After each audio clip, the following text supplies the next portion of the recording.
Well, you have visuals coming in of the Prime Minister taking an aerial survey of the areas which have been worst affected by Cyclone Tauktae. In fact, remember, Prime Minister is going to be doing an aerial survey not just of Gujarat but also Daman and Diu.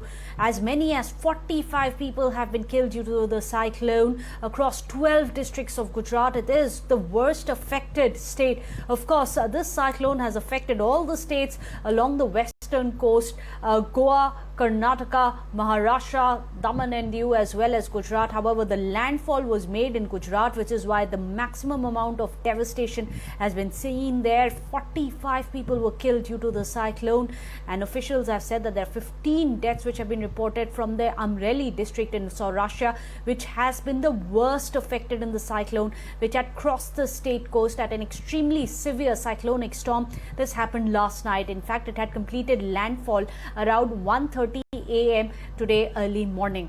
Well, unfortunately, the death toll has risen, but as you can see that the Prime Minister himself is conducting an aerial survey. In fact, just yesterday, he also took a virtual meeting of the preparedness on the ground of what the state governments are doing. As you can see, Chief Minister Rupani is there along with the Prime Minister during his aerial survey. The Prime Minister is looking very carefully at the Gujarat map. Of course, it is something which must be very close to his heart. He is, of course, hailing from the state of Gujarat. He was the Prime Minister there.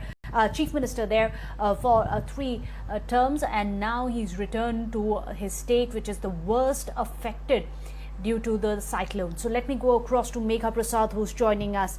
Megha, it's unfortunate the trail of devastation that the cyclone has left behind in its wake. The Prime Minister there himself taking stock of the situation. Yes, absolutely. In fact, there are some information also that has been shared with us, Meghna, now.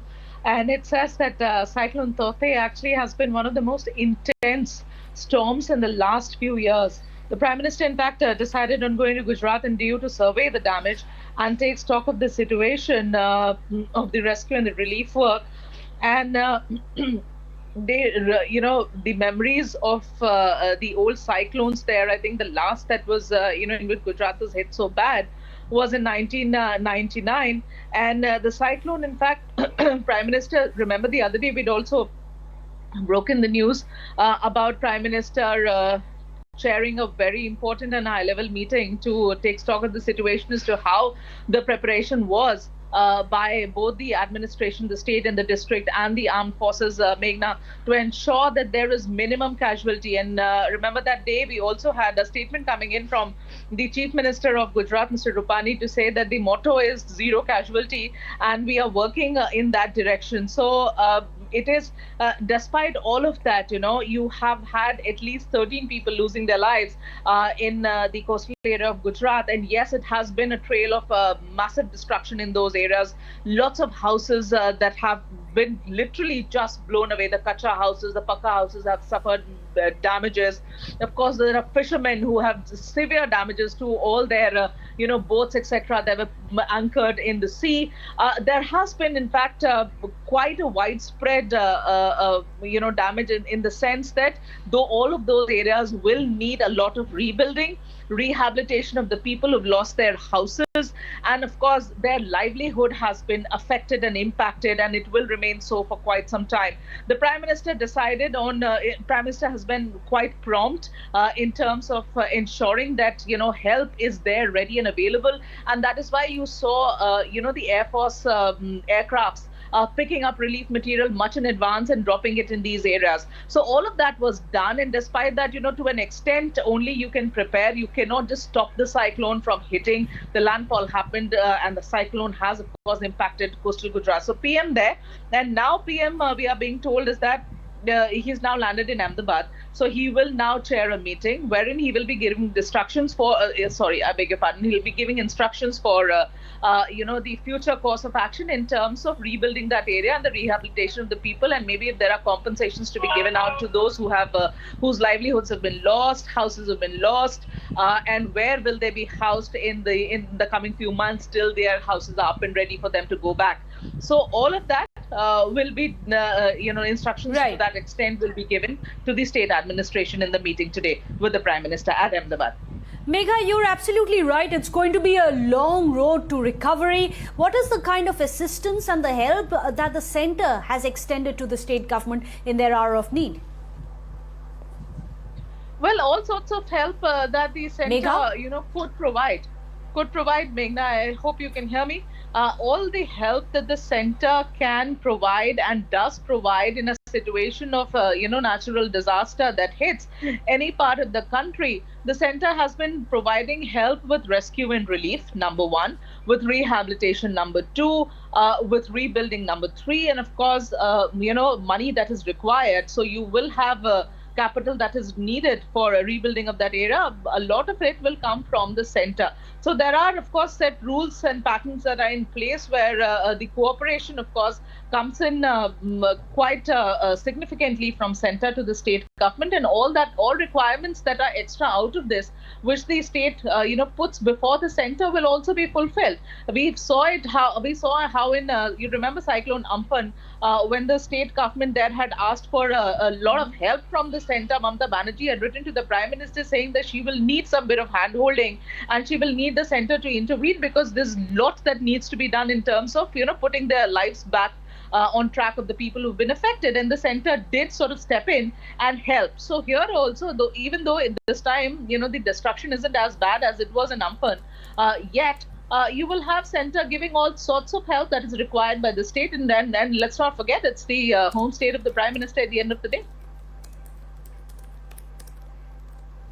Well, keep tracking the developments on that front. Meanwhile, you can see these visuals coming in of the Prime Minister carrying out an aerial survey. In fact, Megha, if I can come back to you, we of course have also unfortunately seen some kind of politics over it. There is Nawab Malik, Maharashtra Minister, who said that if the Prime Minister had the time to do an aerial survey of Gujarat and Daman and Diu, why not that of Maharashtra, alluding that it is because it's run by an opposition party. So if you can explain to us, is that a fair criticism? Not at all, Meghna, because Mr.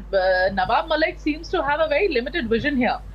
He's talking about his own state. Why is he forgetting that the cyclone for the last 1 week has been actually impacting various different states? I mean, started from Kerala, impacted the Kerala coastal areas, people lost their lives there, then went on to impact parts of Karnataka, Goa. Of course, we've seen a lot of destructions, trees uprooting, hospitals getting damaged.